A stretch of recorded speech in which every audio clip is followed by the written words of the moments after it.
Hi, I'm Jeff Murrah, and I want to welcome you to Healthy Marriage Tips, where today we're going to be talking about putting guilt behind you.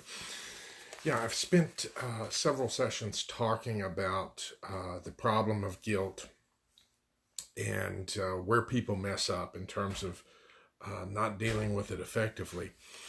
And today I'm going to go ahead and present the first of a couple of strategies, because I'll have some other stuff in the next couple of days. But one group that has managed to come up with a very effective strategy is Alcoholics Anonymous. They know that the guilt and the resentments that people have contribute very much to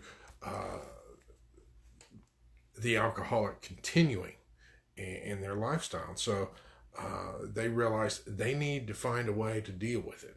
And so they have a 1-2 strategy, and I know I am simplifying it very much. One is to conduct a fearless inventory. They do an inventory of resentments. A good place to start, resentments to you, not because you want to keep up grudges, but it will give you clues as to the potential people that you have issues with. And you want to take a look at the other side of the coin instead of what they did to you, what you did to them, what your attitude was, what your contribution was. Granted, they may be 90% at fault, but you need to look at what part you played. You know, even if it's 10%, 5%, 2%, assume responsibility for what you said and what you did. Because holding on to all the junk that happened to you and people did to you to keep them at arm's length, that's not helping you. And that's becoming a roadblock to you moving past the guilt. Now, after you've done that, the second thing is to go out and make amends. In other words, to make it right. In some cases, it's just a matter of coming clean about things. In some cases, it may involve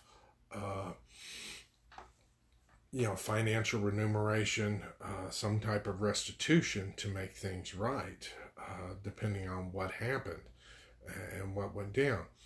And AA also exercises the wisdom in terms of making amends, that if making amends creates more problems than it solves, because in some cases it does, you have to use an alternative method. I have found this to be true a lot of times with sexual stuff and like people having affairs. Because if you go around bringing these things out in the open, and it could end up creating more problems than it solves.